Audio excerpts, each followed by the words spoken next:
দীর্ঘ ২১ ঘণ্টার আলোচনা শেষে কোনো চুক্তি ছাড়াই শেষ হল যুক্তরাষ্ট্র ইরানের মধ্যকার বহুল প্রতীক্ষিত বৈঠক। পাকিস্তানের ইসলামাবাদে অনুষ্ঠিত এক দশকেরও বেশি সময়ের মধ্যে দুদেশের এই প্রথম প্রত্যক্ষ আলোচনাটি কোনো ফলাফল ছাড়াই ভেস্তে গেছে। মার্কিন ভাইস প্রেসিডেন্ট জেডি ভ্যান্স জানিয়েছেন, পারমাণবিক অস্ত্র তৈরি না করার বিষয়ে ইরান কোনো প্রতিশ্রুতি দিতে রাজি হয়নি। অন্যদিকে এই ব্যর্থতার জন্য যুক্তরাষ্ট্রের অতিরিক্ত দাবিকে দায়ী করেছে তেহরান।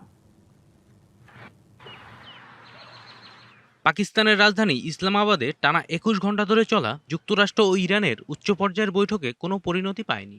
১৯৭৯ সালের পর এটিই ছিল দুদেশের মধ্যে সর্বোচ্চ পর্যায়ের সরাসরি আলোচনা। মার্কিন ভাইস প্রেসিডেন্ট জেডি ভ্যান্স জানিয়েছেন, তারা নমনীয় মনোভাব দেখালেও তেহরান মার্কিন শর্তগুলো মেনে নিতে অস্বীকৃতি জানিয়েছে। মূল বাধা হয়ে দাঁড়িয়েছে ইরানের পারমাণবিক কর্মসূচি। আপাতত একটি চূড়ান্ত প্রস্তাব টেবিলে রেখেই ওয়াশিংটনের উদ্দেশ্যে পাকিস্তান ছেড়েছেন জেডি ভ্যান্স ও তার প্রতিনিধি দল।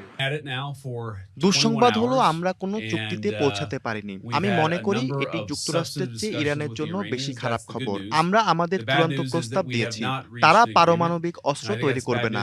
এমন কোনো সুস্পষ্ট ও দীর্ঘমেয়াদী প্রতিশ্রুতি আমরা তাদের কাছ থেকে পাইনি। ইরানের সংবাদ মাধ্যম তাসনিম নিউজ জানিয়েছে, যুক্তরাষ্ট্রের অতিরিক্ত ও অযৌক্তিক দাবির কারণেই কোনো চুক্তিতে পৌঁছানো সম্ভব হয়নি। এই উত্তেজনার মধ্যেই মার্কিন প্রেসিডেন্ট ডোনাল্ড ট্রাম্প চীনকে কড়া ভাষায় সতর্ক করেছে, বেইজিং যদি তেহরানকে নতুন আকাশ প্রতিরক্ষা ব্যবস্থা সরবরাহ করে তবে তার পরিণতি হবে ভয়াবহ। ২ সপ্তাহের ভঙ্গুর যুদ্ধবিরতির মধ্যেই এই আলোচনা ব্যর্থ হওয়ায় মধ্যপ্রাচ্যের পরিস্থিতি আরও জটিল হওয়ার শঙ্কা করা হচ্ছে। জয় রায়, ডিবিসি নিউজ ডেস্ক। 200-র বেশি সার্ভিস ও ফিচারে লেনদেনের সব বিকাশ অ্যাপে সম্ভব।